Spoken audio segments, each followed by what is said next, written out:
Great to be back with the boys. Michael Chammas is in the studio and texting his family, no doubt. Texting contacts. Wouldn't be a work. I was texting Weidler actually saying, I can't believe I have to do this podcast with you again.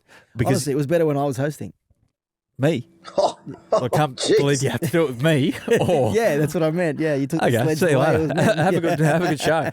Danny Weidler's here but not here. He's in Blues camp in the Blue Mountains, just in his perfect climate, basically that of an Eskimo. It is about -2 up there, no doubt, and you're like a pig in you-know-what. How are you, Danny? Adam, I'm loving the cold weather, and I'm loving the fact that I'm doing a podcast with you, not so much with the other bloke. How is it up there, Danny? How have the Blues settled into Camp 2 of this Origin series? And we'll get to the fact that Chammy thinks this whole Origin chat in the lead up to the game is as boring as batshit. Well, look, so we got here on Monday night. That's when the players started to arrive. Obviously, they couldn't announce the team straight away because of the Bulldogs para game. And it feels like it's been a long build-up to not a lot so far. We've had the players did the media yesterday where they did their best not to provoke Queensland too much or at all if they can help it. And then today they had their first training session. It was quite a divided session because the players who'd played on the Monday really didn't do anything. They just, were kicked out obviously early, but from what we could see, they were just walking around and having a very light run. The other part of the group, they did more. Brian Toto, interestingly, not a Monday person. He was stuck in the Monday group, so maybe he's got something going on, or it could just be a load management thing with Brian. I did notice that at the end of the Panthers game, he was looking a little bit ginger in the way he was moving, but I haven't noticed anything since he's been in camp. So they're saying he's fine. So it's just me being paranoid, probably. Beat it up, Danny. Beat it up. We need a drama. The biggest drama so far has been Hamoli having to exit camp, and that's significant because he's a part of this group, and I know he's 19th man, but very significant. You're right, yeah. Sorry, Scoop Chammas. What are you providing us there? Well, you just said the biggest drama has been the fact that the 19th man had to leave camp for the birth of his child. It obviously highlights the fact there's not much drama up there, unfortunately. Isn't that a good thing for the Blues? Find some dirt. Isn't that a good thing aren't we happy the Blues have got a smooth preparation for once? Like, you want maybe for you guys with your pom-poms on, yeah, it's great. But guys. For us journalists, we want some drama. We want some stink. Are you calling him not a journalist? Well, he's become a cheerleader. Have you not noticed? Hey, Danny, maybe the biggest issue with Brian Toto is that they didn't have Coke Zero in camp and he refused to train. No, they've got that. I've checked it out. I did my research. Plenty of Coke Zero.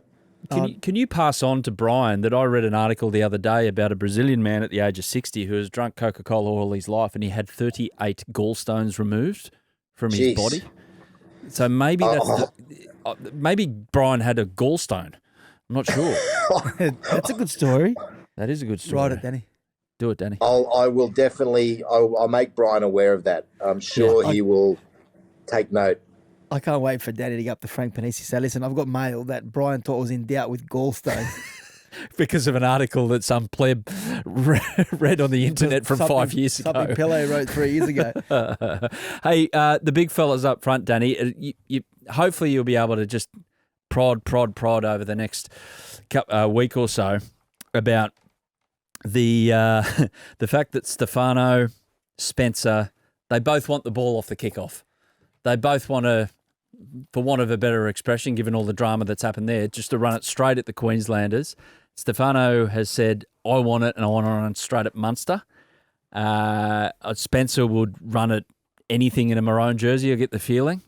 What's the talk out of Blues camp about that particular subject?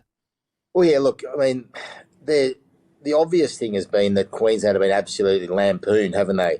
And they've been called weak, and it's been the weakest decision in history. The fact they wouldn't kick off to Spencer. Well, if I'm Queensland, I'm kicking straight to him when he comes on. Simple as that.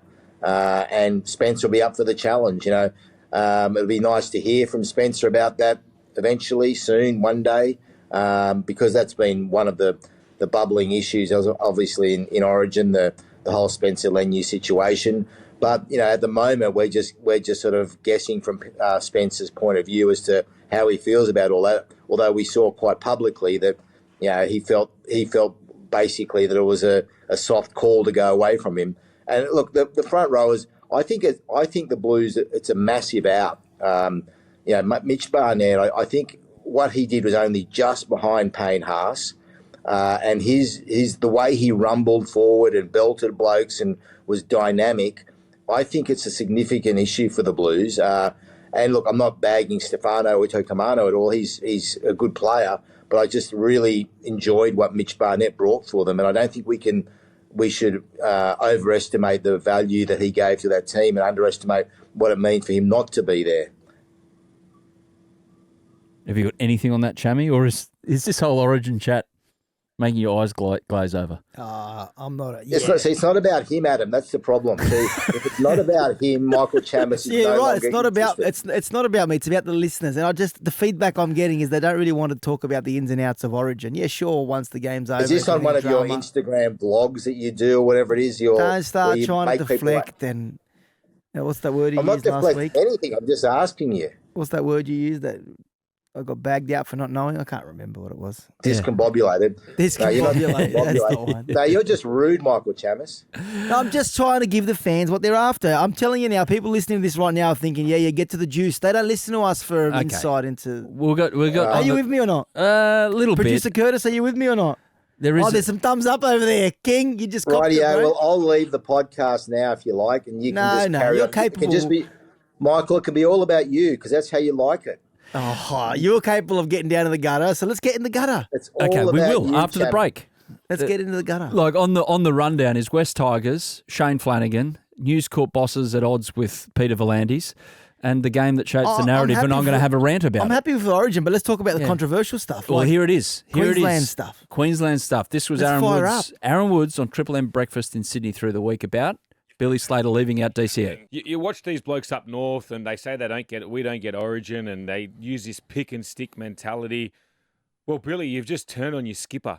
I want to see the real Billy Slater come out, the grub that we know of. Because this is a bloke that kicked John Skandaris in the head that got 6 weeks suspension at Leichhardt Oval. Go off, son. Go off, everyone wants to go, he's such a nice bloke. Well, mate, you've won your first 2 series as coach. You've lost last series. You picked the side that we all was expecting New South Wales to win 13+. Luckily, the New South Wales didn't play well. You're going into another game. If you lose this second series, does that mean you're going to get sacked? Because Kevy Walters got sacked after 2 series losses. Righto.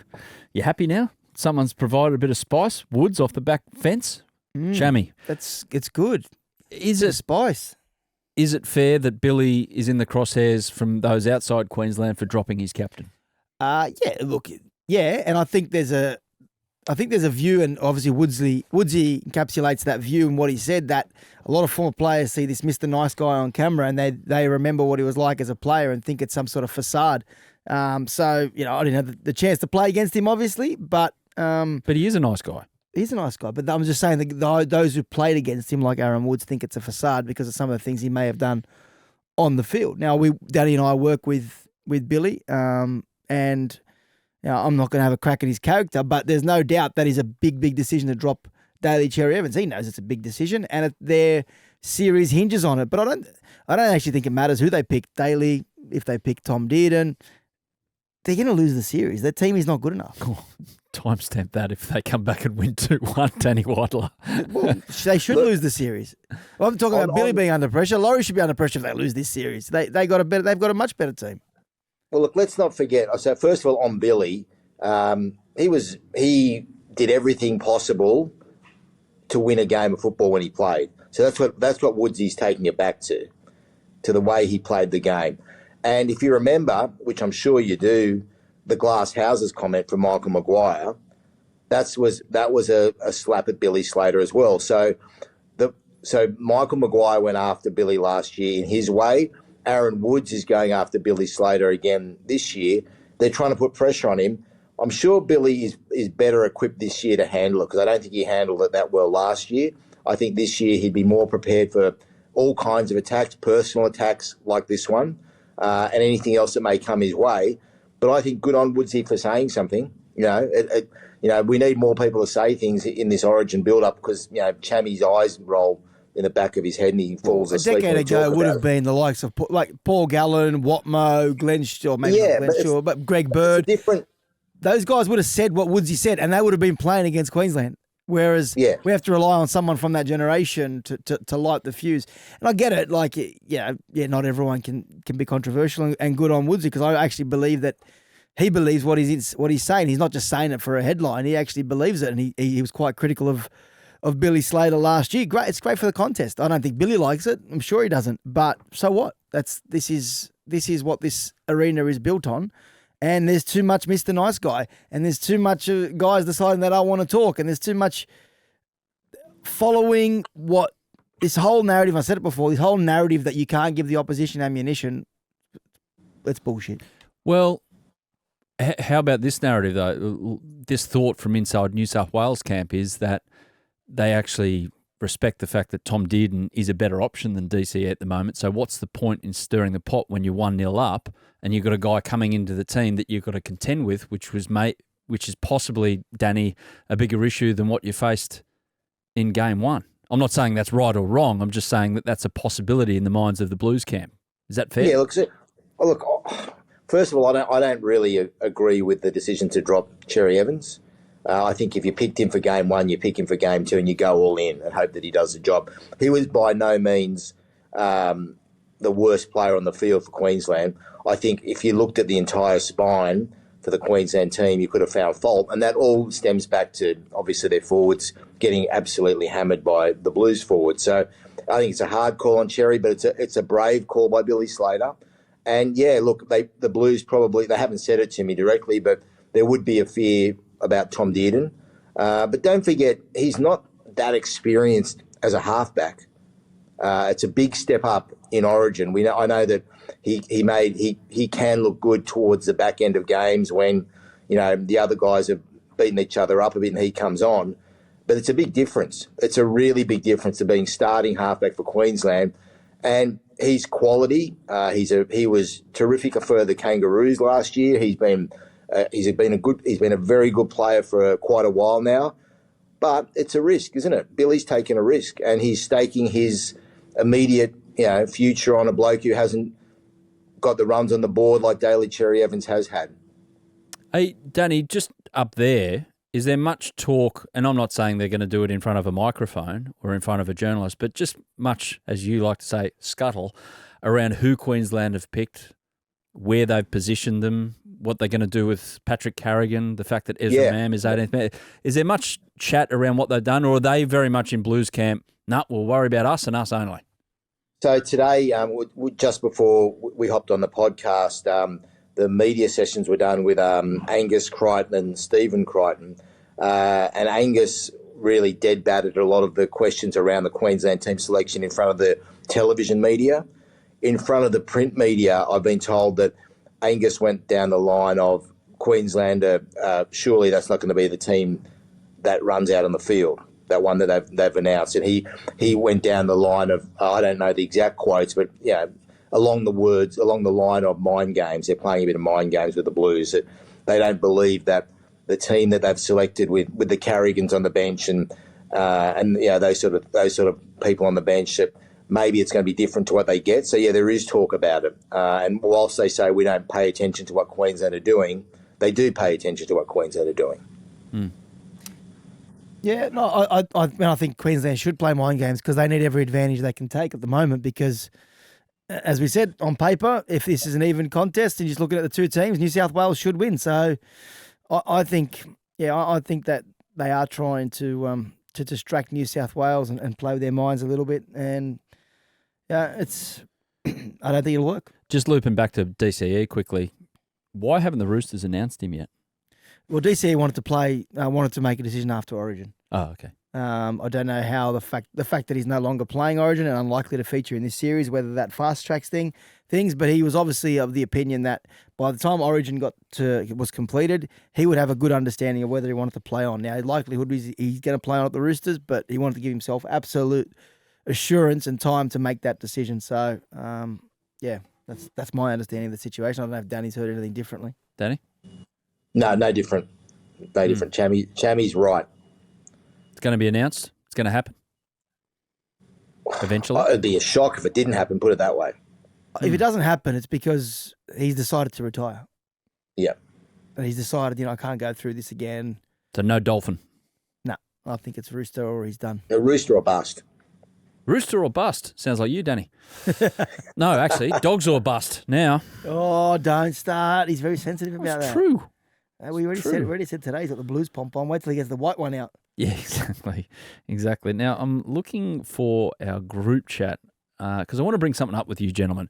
It's a game we call How Rude Are You? So, it goes on the basis of Danny Weidler sent us a screenshot last night of his home screen. For some reason, I don't know why he did. I can't remember why. But Because Chammy sent one of his. First. Chammy sent one his I said first. I was too busy to reply to you guys. Yeah, Chammy too busy. So missed calls, 43. No doubt you rang them back. Messages, unread, 229. Emails, 240. This is M. Chammas. Yeah, but the reason That's pretty rude. Yeah, but the reason my wife goes and clears my notifications. I said leave them because when people say, "Oh, you didn't reply to me," and they're next to me, I could say, "What message?" and I could show them, "Oh, I didn't read it." That's ruder. Oh, The whole point of having a phone is to be contactable. yeah, I am. You're I not. see them. I see the messages. However, you pale into insignificance. Mate, he embarrassed me. Compared to the most. I'm like a Sydney Shield player compared to Danny Weidler. He's an immortal. He is the rudest man in rugby league. Ever. Danny Why? Weidler. When it comes to technology. 390 missed calls. I get it. You're a busy man. You would have called them back. 841 unread messages.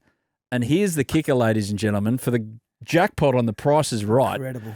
The all-time jackpot. Stop the show. Unread emails, 130,047. What is wrong with you? He doesn't know how to I'm access. just not one of those OCD people, Adam. I don't have to worry about having zero emails and zero text messages. Emails I can understand because that's just, there's too many that come through, but 130,000 of them? How many years does that go back? What is wrong with you? It's just me. Oh, clearly, the thing is, he still writes articles using his phone. So You do your Sunday I send article myself via your phone. emails, to write articles. that's all the typos from the editors sending him back his copy. No, that's incredible. I'm actually proud of you. Well done, mate. Well done. Thank you. Rude. Off to a break on the Journos show. Hey, guys, before we move on from Origin, I wanted to remove this from Origin a bit because he's probably not going to play unless Cameron Munster pings a hammy. The very fact, I might just get on your high horse here, your editorial, and you can call in on 131873 if you feel like it. But the very fact that Ezra Mam is allowed to be named in an Origin squad, in my eyes, defies belief. And if you're going to be given a club suspension for an off-field indiscretion, and I get the guy is trying to redeem himself, and I don't doubt it, and if he deserves to be playing footy, he deserves to be playing footy. But a representative jumper handed out 6 or 8 months after the incident in Brisbane in which a child was nearly lost their life because of Ezra's lifestyle choices defies logic in my eyes. Danny, can you point us in a direction here, or are you going to just... Yeah, well, Adam, there was a child injured. I don't know the severity of it all, but I think there was a definite injury to a child, and what Ezra's actions are unacceptable. And I came out very early in this whole situation, and I said that, I think before anyone else, I said there's no way he should be playing rugby league this year.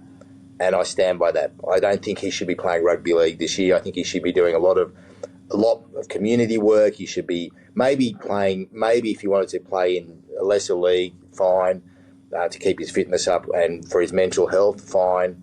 But he should not be playing for the Broncos, and he definitely shouldn't be playing for Queensland. I think that the NRL, it comes down to the NRL ultimately. They got this so badly wrong. They get a lot of things right, but they completely got the Ezra Mam situation wrong. And he should not be playing rugby league. He should not be anywhere near the biggest stage, which is Origin. Yeah, spot on, Danny. Like in the week that we're sitting here, and a lot of people have interviewed Danny Abdullah, the father of who tragically lost a number of his children in Oatlands a couple of years ago to an incident that touched the country. And they played on the weekend the Dogs and Eels for the I Forgive Cup, I think it's called, on behalf of his children. In the same week, we have Ezra Mam picked to play for Queensland. I'm not blaming Queensland. They've abided by the rules in this situation. But as Danny said, he should not have been anywhere near a football field this year. I'm not even blaming Ezra Mam because he's not the one that's handed out the punishment. He did something that he no doubt would wish that he could take back. However, there's got to be repercussions. There's got to be some kind of flow on from the governing body to say this is not acceptable. And this feels like what he did last year is half acceptable. Well, because the punishment doesn't fit. No. And the NRL hid behind Christmas last year when they announced this. I think it was Christmas Eve. They announced that Ezra Mam was hit with a 9-game ban for that incident. And the reason it's come up again is because no one was around at the time to dissect that decision. It hasn't actually been scrutinised the way it deserved to be scrutinised, and the NRL should have, and ridiculed in the way that they should have been, because it happened in the off season. It happened in the festive season. And now that he's been selected in Queensland, it's reopened the old wounds that really no one had the chance to go back and reflect on. And that is the NRL. I think someone said at the time, might have been Mark Levy, hit him with a feather. He should have been stood down for the rest of the season and had to prove himself that he'd be able to be registered in due course. And I don't think, good luck to him. He's able to play. That's fine. If I'm him, I'm hoping it's a shorter sentence as well. And if you're Queensland, you're picking the players that you believe, which, to be fair, I don't even know how he's in your best 20 after playing 3 games. But the NRL has let the game down with that decision. And you want the guy to redeem himself, and you want the guy to get on with his life and make himself a better person, which he's no doubt trying to make strides with, because that's what a club like the Brisbane Broncos would, you'd hope, you're suspecting here that they're trying to push Ezra towards. But Danny, is there any noise out of the NRL to the point where they think, oh yeah, maybe we got that one wrong, or they're just silent about it? I've had it out with them in the past when it all went down, and they're defensive about it. And I still think I've seen the NRL make a lot of really good decisions, but I would say this is the weakest decision they've made in a very long time to allow Ezra Mam to be playing football this year. This is not a personal attack on. I think the Abdo Volandis administration has been fantastic for the game. As Danny said, they've made a number of massive decisions. They're innovative. They are willing to think outside the box, and they have been great for rugby league. But in this particular situation, whether they were scared of the backlash from the RLPA or the issues that it would have caused, I don't know what their thinking was, but they've got it horribly wrong. And look, everyone deserves a second chance, guys. Like, he deserves a chance to. I don't play disagree, Danny. Again. I don't think he should have been banned for life, right? No. But it was a sentence for a season, and he had to prove Correct. That he was fit 100% correct. Surely you do something I feel like that, and you cop a 12-monther in the representative realm. Like, okay, you're representing people across an entire state, and they're big on it. That's fine. That's great. That's what it's about. But anyway. Well, he got the same ban. Almost the same ban as what Spencer Leniu had got for calling him a monkey in Las Vegas. Now, there is no room for racism in our game, but to put them on par, I think, is unfair.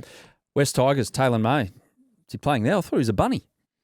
Yeah. Danny reported a couple of weeks ago that he toured the South Sydney facility. I think Wayne Bennett thought he was a really good chance at signing him. Interestingly, I think Wayne Bennett has been speaking to Taylor May for some time about him coming to South Sydney, keeping an eye on him during the court process and how he was.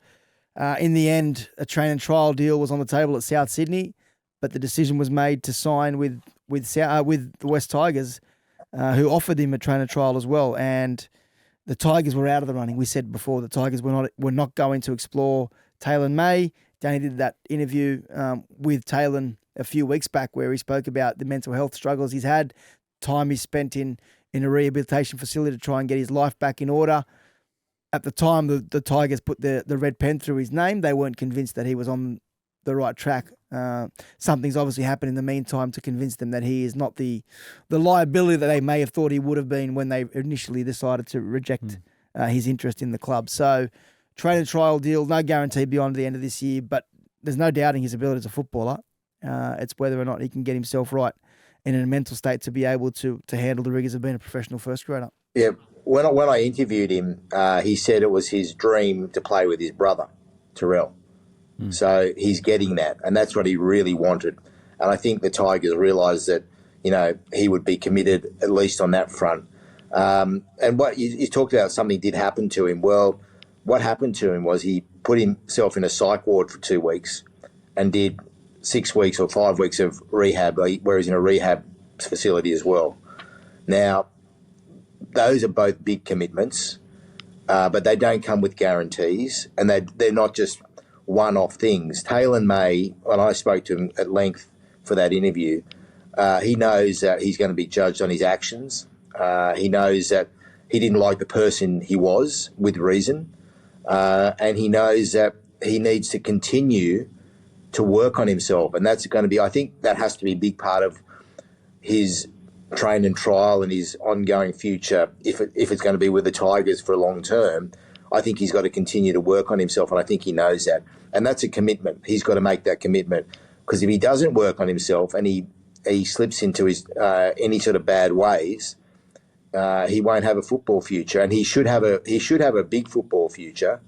And I believe he's state of origin quality as a footballer. Now, he's got to go a long way to try and even get anywhere near that, obviously, but he's got that ability, and he has the potential to be a really good signing for the Tigers if he continues with his rehabilitation work and if he continues to develop as a person.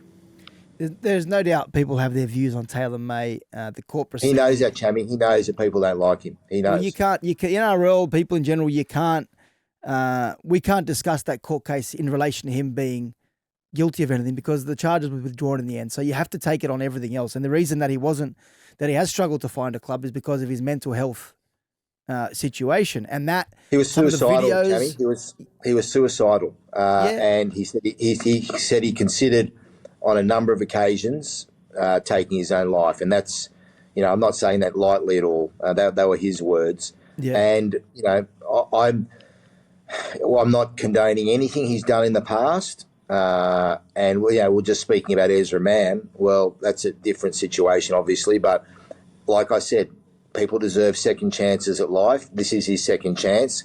If he stuffs it up, it's on him. Bit going on at the Tigers. So they've got two very good hookers. One absolutely proven at the top level, Api Coruscant, and you could arguably say that he's been the heartbeat of the side for the last 18 months and still is. But they've got a kid, Talon De Silva, who has a huge boom on him. So how do they weigh this up, GM Chammy, about contracts, Perth coming in, Mal Meninga being linked to Api kind of throwing a bit of burley off the back of the boat about, the Bears. I think Danny wrote that on the weekend about the Bears and Api's comments. Look, it's a difficult one. I don't know what the right answer is in terms of how they handle this, because Benji's got a very, very close relationship with Api. Api's very close to Jerome, and that section of the playing group have Benji's ear, and Benji respects them a lot, incorporates them in all their key decisions. So going forward, there's no doubt Benji's going to want to keep Api. That doesn't mean he doesn't rate Talon De Silva, but as a club, do you have to make a decision knowing that you're going to have some short-term pain for long-term gain, because Talon's going to be around for a decade or more?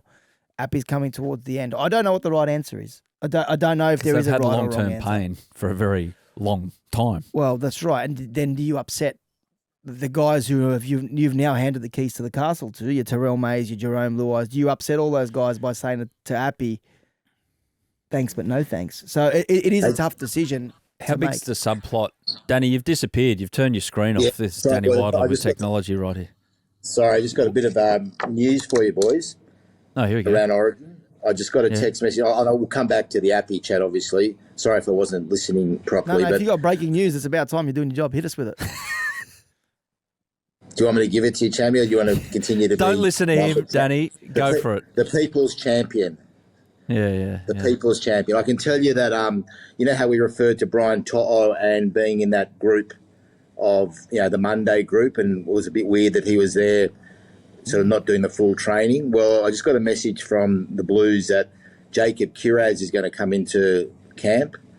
And I'll just check 1 second. I think he's training. I think he's going to train with the Blues tomorrow. But Brian is expected to train with the side again on the weekend. So Kiraz is coming into the team. And I guess that may be why we saw Brian with the other group. Good mail. See, this is what you're up there for. I just noticed that in the end of that Panthers game, he looked a bit light. You know, he looked like he didn't look that right. And so Kiraz coming in. Well deserved. And look, but they're saying he's expected to be okay, Brian. Interesting, though.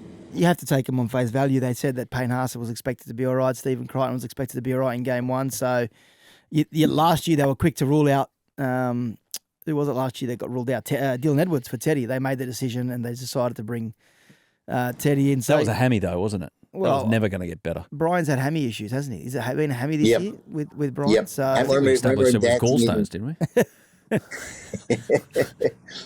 Yeah, so he was dancing on the stage, remember, in Vegas and with the hammy? Yeah, that's right. That's right. Doing the splits and then missed about 3 or 4 weeks of football not long after. Ideal. Yeah. Back to the Tigers, just on Talon Silva. No, good mail, mate. Well done. 1 + 1 = 3 here. Talon Silva, best mates with Lockie Galvin. Is that any consideration whatsoever to the future of the young kid coming through? What are you suggesting, that he'll go to the Dogs and read Marnie's on the way out? I didn't say anything. I just asked you the question. Look, to be honest, I asked the question. I think they feel as though Bailey Hayward potentially is their future. They really love Bailey Hayward. I don't think it'll result in Reid leaving immediately, but I can see a world where Reid is no longer at the club beyond the end of this year. It's unlikely he'll probably be there beyond his current deal, which expires the end of 26. So, look, do they have the cap space? I'm not sure, but it would make sense for them to sign Talon Silva. I think he's a great player, and he will be a great player.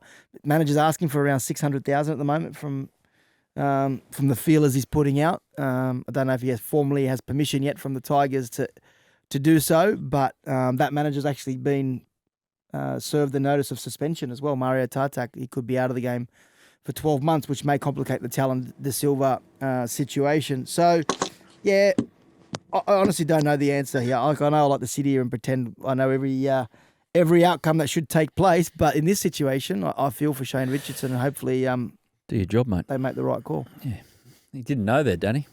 That's a man on the wane. Well, as far as I'm concerned. Danny has thoughts on Appy's comments the other day. You don't. I don't think you thought they were right from the captain of the club to be making. Yeah, look. Well, you froze a little bit during that, so I might have missed a little bit of what you said. But I did like when I heard that you say you didn't know something, which is good. So with Appy, I just thought, given we've been through 8 weeks or whatever it is of Lachlan Galvin getting hammered for daring to want to be with another club and not liking the way he's been developed, but then for the captain of that same club to come out and say he wants to entertain the thought of playing with another team. Good on you, Appy, I think it's great if you want to secure your future and make more money, and that's terrific. But just in that climate, I found it a bit hard to swallow. Well, especially on the back of the Appy being the staunchest supporter of Benji and the most disappointed in Lockie Galvin. Like, they froze him out for a little bit there. They admitted themselves they didn't talk to him. Yeah, but in the runs aftermath. On the board count for something. No, I understand that, but captain of the club counts for something too, Adam. I also understand the point that Danny's making. I'm not saying that Appy doesn't deserve to, hasn't got the runs on the board to say what he did, but also if you're portraying this image that team first and it's about the Tigers, then comments probably could have been made differently. Chammy, you're Dragons. You are a Dragons fan at heart. Sometimes. Questions need to be asked of a team in any sport when you get absolutely pummeled, and that's exactly what happened to the Dragons last week by 50 to the Dolphins, who've just kind of gone under that radar, haven't they, about the improvement that they've been making, the Dolphins, fins up and all of that, and they smashed the Dogs not that long ago, but they smashed the Dragons. So the focus, of course, for a Journos podcast is the negative. So what is going on there? Yeah. 3 or 4 weeks ago, I was okay, Adam. As a Dragons fan, I could see what they were building. I'm not so sure. And I think there is a definite problem in the halves. I don't know if Shane Flanagan has the cattle within the club at the moment to fix it. I think this recruitment has been pretty good. I think Gutho has been awesome for him. I think Holmes has been okay, and Damien Cooks has done the job that they were after. So I just feel like their investment in the halves, and I know it's the Ben Hunt situation unfolded at the end of last year, and they had a lot of money tied into that. But for him to get an extension, the halves situation needs to improve next year. Now, we know Daniel Atkinson's coming to the club. I don't think that should be the only signing. I think they need a new halves pairing next year. Don't they have a kid in halves. Cup that goes all right? Yeah. But Glover? I don't know if Atkinson and the young kid's going to be the answer. Like that team, it's been too long that they haven't played finals football. They've only played, I can't even remember how many times they've played in the last 7 or 8 years, maybe once. And that's too long for a club like the Dragons. And to get back into that situation where they're playing finals football, they need a good half. There aren't many out there. And Toby Sexton, do you throw anything at him? I don't think they're interested. Maybe I'm wrong, but I'm not getting the vibe that they're interested in Toby Sexton. But do you think he does a job for them? Like, you think he's capable? I think in a good team he's done a good job, yeah. But I don't know if in a team like the Dragons he adds any value to them. Kyle, I don't want to sound like Kyle bashing. I really like Kyle, and I think that he's a first grader. Maybe he's a 14, or maybe he's a 9, at the Dragons he's not. And Flano, it's really hard to coach your own son. I had a lot of conversations with Brad Arthur around the Jacob Arthur situation. No matter how good no matter how good, unless they are a superstar like Nathan Cleary is under Ivan, it's almost impossible to avoid criticism. It's so hard. Like honestly, in any realm, like even if you're in the same club and the kid's in the system, I've seen it in other sports all the time. I've had experience it myself as well. It is so hard to differentiate between what you see and what you know and what you feel. But it's a choice that Shane Flanagan made. Yeah. And he knew how hard it was going to be. And he's now got to live with it. And that's the thing. He's got to live with this decision. Well, probably because, to be fair, I don't know if Kyle ends up at any other NRL club when it ended at the Bulldogs.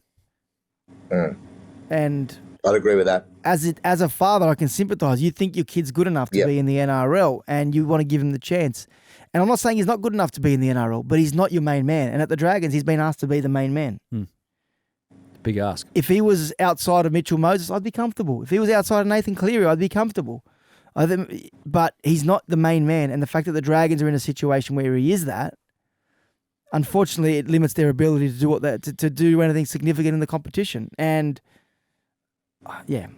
good kid. What's happened to Lockie Ilias, Chammy? Well, apparently he's been playing all right in reserve grade. Don't know if he gets his chance anytime soon, but even if you swap Lockie for Kyle, like, it's much of a muchness. You're a main man short. And I know Ben Hunt was there and he was contracted and he should have been at the club, so it's hard for the Dragons to plan. But I think they're really feeling the pinch at the moment for not having a 7 of quality. Well, they take on the Sharks this weekend, and let's be honest, the Sharks have stunk it up, despite the fact that everyone said, they're going to be great during the Origin period because they've got no players in Origin. Well, they got absolutely smashed on the weekend. So we'll wait and see. 2 sides coming up against each other with desperation as part of the contest. A quick one here. I've got to call out Michael Chammas. What are you bagging me now? Well, not bagging you. The fact that you've not only got praise and support from Danny's friends at News Corp in the past 2 weeks with what happened with Gus on 100% footy, but now you're going to the lengths of quoting a News Corp editor in your own copy in the opposition regarding a pretty good yarn, actually. It's, to be fair, that the NRL wasn't too happy with News Corp over a really good series titled The Dealmakers, which was through My Old Mob Code Sports, and they went into they surveyed 50 player agents on major issues in the league. PVL wasn't too happy about the question, is drug use a problem with the players, and 62% said yes. Anyway, they thought they were bringing the game into disrepute with the very notion of that question being asked. But Chammy did a response to the fact that News Corp execs brushed them an invite for Origin. And next thing I know, Chammy's quoting Ben English, the editor of the Daily Telegraph. Whoa. What kind of world are we living in? What's going on? That's the story. You need to go to both parties. Peter V'landys didn't want to comment. I went to Michael Miller and Ben English, and How did got they a quote from Ben English. How did you get that quote past your editor? His name in your paper in a That's okay. positive light. Well, it was just Or in a balanced. non-negative Well, light? it was balanced. Okay. I thought it was balanced. At the end of the day, I think it's interesting that Peter V'landys, who's long had a relationship with News Corp, a very strong relationship, often criticised for having too strong of a relationship, had gone to war with them over this situation to the point where the News Corp executives and management didn't attend Origin. I think it's unusual that no News Corp representatives are in the chairman's suite Were there Fox in Sports Origin. representatives? No one. So Fox Sports, for those, Fox Sports was News Corp until the end of April when DAZN, the mob from overseas, has taken over. News Corp still has a bit of a share in Fox Sports, but certainly not the majority say on what goes down there. So there has been a diversification of that particular company. So Fox Sports is no longer just News Corp, even though a lot of News Corp journos still appear on the Fox Sports shows. Well, I think the issue from the NRL side of things was that they believed that the question was skewed to get the answer that it got, and that perhaps the Peter needed to defend the players because the way it was questioned suggested that there's a widespread problem in rugby league. Now, I'm not saying there is or there isn't, but that's the view from the NRL, is that the Daily Telegraph portrayed a view that there's a widespread drugs problem in rugby league, and that's why there was an exception taken towards the. Is the exception in the fact that they use the word problem? Not so much drug use. Drug use is I think that's a fair enough question, but the way it was worded, if they worded it, is drug use an issue with players rather than a I think problem? the issue was the fact that they thought it should have been, is there a widespread issue with a widespread problem with players and drugs? And you can't deny that there has been issues with drugs. There's been Braden Trindle. There was the issue with Ezra Mam. So it's been in the headlines. But I think the NRL felt as though, yes, you can easily say there's an issue with drugs for certain players, but does that mean there's a widespread issue?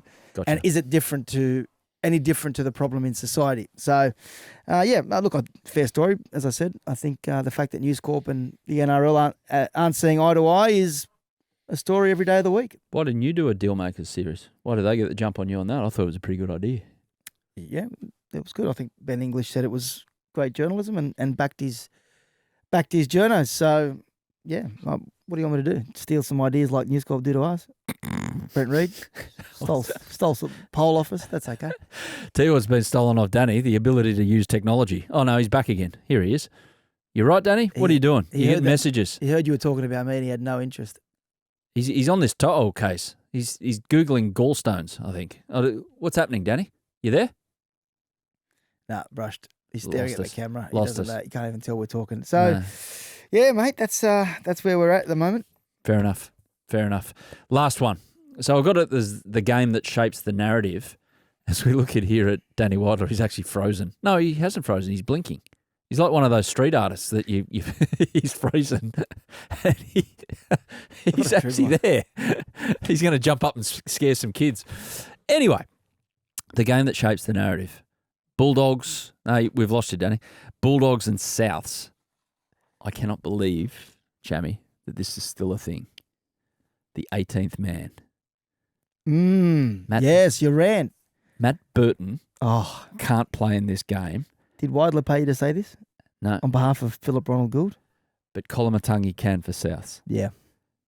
Yep. That is a joke. Yep. And if it was a Souths player in the 18th and a Dogs player in the 19th and it was reversed, it'd still be a joke. The logic is that the 18th man is a chance of playing on game day, whereas the 19th man requires an injury to happen before the day. I hate it. Get rid of it. Just you select the 17.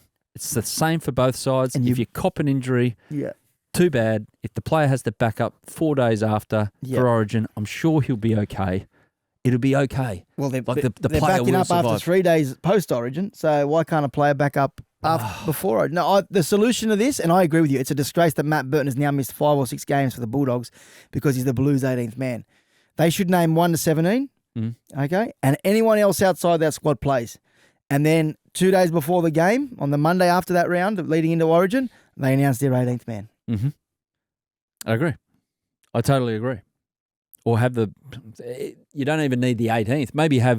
Maybe come to your like a hybrid model of your idea of having 6 players on the bench, but you only use 4 in a that game. idea. I love that idea. But maybe have 18, 19th. You name an 18th and 19th, and on the night if someone goes down, you can pick one of those players to come on. So you've got a bit of variance. Depends in on terms what of position. You've got a back rower and you've got a back, for instance. This is my thing. The NRL needs to move towards a 6-man bench. Yep. Doesn't mean you can use them all, but you get the selection of the 4 that you want to use, and it becomes tactical. Do you use this player depending on where you're at? If you're chasing points, you bring on your Reece Walsh.